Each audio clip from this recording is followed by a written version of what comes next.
Hello दोस्तों, welcome to PW ज्ञान कोश। देखो, इस वीडियो में हम बात करेंगे कि किस तरीके से हमारे होम मिनिस्टर अमित शाह जी के द्वारा एक बात उठाई गई, जो कि सीधा ये स्टेटमेंट आ रहा है कि देखो, बांग्लादेश से इनफिल्ट्रेशन हो रहा है और वो झारखंड में जो ट्राइबल पॉपुलेशन है उसकी कंपोजिशन को डिस्टर्ब कर रहा है। तो ऐसे स्टेटमेंट को लेकर के बांग्लादेश की जो फॉरेन मिनिस्ट्री है उसके द्वारा ऑब्जेक्शन रजिस्टर कराया गया है कि इंडिया के जो हाई कमिश्नर डिप्लॉयड है वहां पर, पवन जी, उनको अप्रोच करते हुए कहा है कि भाई, इतनी हाई पोजीशन के इंडिविजुअल के द्वारा बांग्लादेश के ऊपर ये एलिगेशन नहीं लगाने चाहिए। तो देखो, ये मामला कोई अभी नया नहीं है। मुद्दा हाईलाइट होता है जब जब आप देखते हैं कि झारखंड में एक गजब का एक एनालिसिस निकल के आया और उस एनालिसिस के आधार पर क्या है कि 1950s के टाइम पर झारखंड में पॉपुलेशन का कंपोजिशन कुछ ऐसा था जिसमें 44% ट्राइबल पॉपुलेशन आया करती थी, जो कि घट करके अभी 28% हो गई है। तो ऐसे में हमारी जो आप कह सकते हैं सरकार है, और रही सही में जो होम मिनिस्ट्री है जिसके अंडर में पॉपुलेशन रजिस्ट्रार काम करते हैं, तो ये चीज उनकी तरफ से कंसर्निंग हाईलाइट हुई। फिर मामला हाई कोर्ट में भी जाता है झारखंड में, और झारखंड हाई कोर्ट के द्वारा एक हाई लेवल कमेटी भी कॉन्स्टिट्यूट की है जिसका ये काम रहेगा कि भाई एक्चुअल में डेटा कलेक्शन प्रॉपर किया जाए, क्योंकि स्टेट गवर्नमेंट है ना, वो तो ये कह रही है कि ऐसा कुछ इन्फिल्ट्रेशन झारखंड में हुआ नहीं है, और जबकि सेंट्रल गवर्नमेंट ये कह रही है कि इन्फिल्ट्रेशन ने पूरा पॉपुलेशन कंपोजिशन बिगाड़ दिया है। तो सबसे पहले तो हमें ये जानना जरूरी है कि ये एरिया जिसकी हम बात कर रहे हैं ये कौन सा है। देखो, ये जो रेड वाला हाईलाइटेड रीजन है ना, ये संथाल परगना है अगर हम मोटी बात करें। और इधर आप ये जो डिस्टेंस देखोगे बांग्लादेश और झारखंड के बीच की, तो स्टैंडर्ड्स ये कहते हैं कि ये डिस्टेंस केवल 13 किलोमीटर की है। अब आप देख लो कि जब से बांग्लादेश में शेख हसीना की सरकार गई है, तो यहां पर एक तरीके का पॉलिटिकल टर्मोइल देखने को मिल रहा है। तो यहां पर कहीं ना कहीं इस पॉलिटिकल टर्मोइल के चलते ये वेस्ट बंगाल में भी इन्फिल्ट्रेशन बढ़ गया और इधर झारखंड में भी देखने को मिल रहा है, जो कि अभी हाईलाइट किया गया है होम मिनिस्टर के द्वारा। अब देखो, इनके द्वारा जो बात कही गई है वो आप देखेंगे ना, तो आप खुद सोचेंगे कि कितनी ग्रेविटी वाली सिचुएशन है। इनका ये कहना है कि देखो, झारखंड जो है वो रोहिंग्याज या बांग्लादेशी इन्फिल्ट्रेटर्स के लिए नहीं है।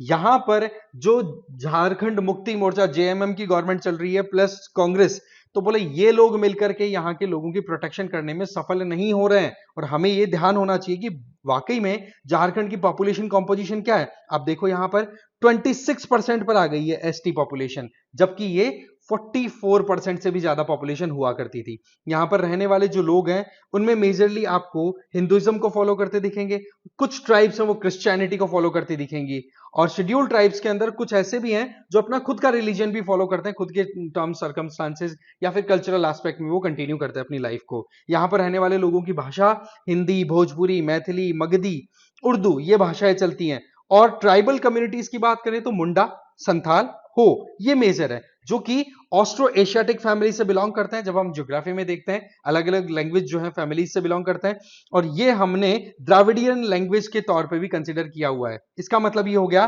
कि देखो, ऑस्ट्रो और एशियाटिक फैमिली से भी आपको ट्राइबल कम्युनिटी के लोग मिल जाएंगे जो अपनी लैंग्वेज बोल रहे हैं, और द्राविडियन लैंग्वेज कॉम्बिनेशन जिसमें तेलुगु तेलुगु के कई वेरिएंट्स आ गए, इनके भी आपको कई स्पीकर्स मिल जाएंगे। तो ये जो कॉम्पोजिशन है इसमें बहुत ज्यादा वेरिएशन देखने को मिल रहा है, इस वजह से ये चीज हाईलाइट हुई है। इसके अलावा अगर मैं आपको बताऊं तो अभी एक न्यूज बड़ी हाईलाइट हुई थी, वो देखो यहां पर ये आ गई कि बांग्लादेशी इन्फिल्ट्रेशन की वजह से फैक्ट फाइंडिंग पैनल भी कॉन्स्टिट्यूट किया गया। जो मैंने बताया कि इसका मेन काम यह है कि सेंट्रल गवर्नमेंट जो स्टेटमेंट दे रही है वो, और स्टेट गवर्नमेंट जो स्टेटमेंट दे रही है वो, दोनों में डिस्क्रिपेंसी आ रही है, उसको क्लियर किया जाए। अच्छा, इसमें सेटलमेंट होने का तरीका क्या है?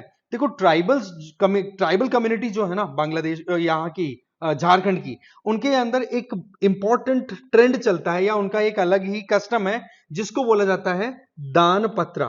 ठीक है, दान पत्रा। उसमें क्या होता है कि नॉन ट्राइबल कम्युनिटी जो भी है उनको ट्राइबल लैंड जो है वो ट्रांसफर करने का इसमें प्रोविजन होता है।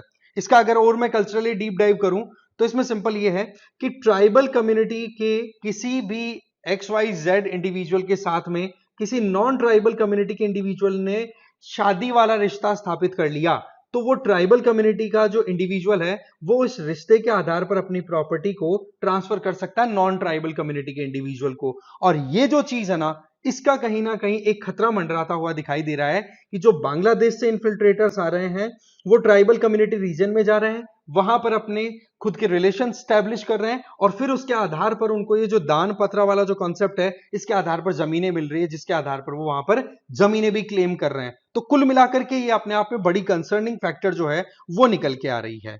ठीक है, पॉपुलेशन का जो कंपोजिशन है वो मैंने आपको ऑलरेडी बता दिया है और ये डिस्टेंस है ना ये वाकई में बहुत ही कम है, जिसके चलते ये खतरा भी है कि वाकई में इन्फिल्ट्रेशन अगर हो रहा है तो कितनी ज्यादा प्रॉब्लम है।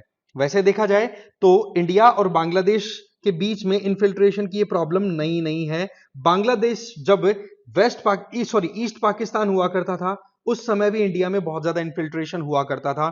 इसके पीछे कई कारण है। एक तो पॉलिटिकल मूवमेंट, आपको पता है कि अभी करंटली क्या हो रहा है, बांग्लादेश में एकदम से तख्ता पलट हुआ तो वहां पर इंस्टेबिलिटी है। कई बार डेवलपमेंटल एस्पेक्ट की वजह से भी वहां पर इन्फिल्ट्रेशन देखने को मिलता है। जैसे कि 1962 में बांग्लादेश में एक बड़ा डैम बनाया गया जिसका नाम था कप्ताई डैम। ठीक है, कप्ताई डैम की वजह से जो बांग्लादेश में चकमा बुद्धिस्ट थे ना उनको वहां से अपनी जगह छोड़ करके जान बचा करके निकलना पड़ा।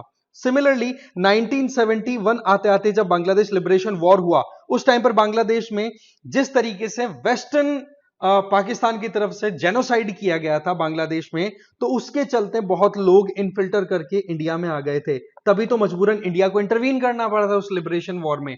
तो कुल मिलाकर के ये कॉम्प्लेक्स सिचुएशन आज भी चलती चली जा रही है, तो इसको सेटल करना अपने आप में बड़ा जरूरी हो जाता है। अब देखने वाली बात यह है कि ये फैक्ट फाइंडिंग जो पैनल है ये क्या अपनी तरफ से डिटेल देता है और किस तरीके से आगे फिर काम होगा। अगर ये प्रॉब्लम है तो इसका जड़ से खात्मा होना जरूरी हो जाता है। अदरवाइज आपका क्या सोचना है कमेंट बॉक्स में जरूर बताओ। अब आप लोगों के लिए ये क्वेश्चन, इस क्वेश्चन का आंसर आपको देना है कि इंडिया के कौन से स्टेट के द्वारा बांग्लादेश के साथ बॉर्डर शेयर की जाती है बट उसकी लेंथ सबसे कम है। असम, त्रिपुरा, मिजोरम, मेघालय, ये आपके पास 4 स्टेट्स है। बताना भैया आंसर अपना कमेंट बॉक्स में। ठीक है, तो थैंक यू वेरी मच। मिलेंगे एक और वीडियो के साथ इसी तरीके से इंटरेस्टिंग फैक्ट्स को एनालाइज करने के लिए। Thank you.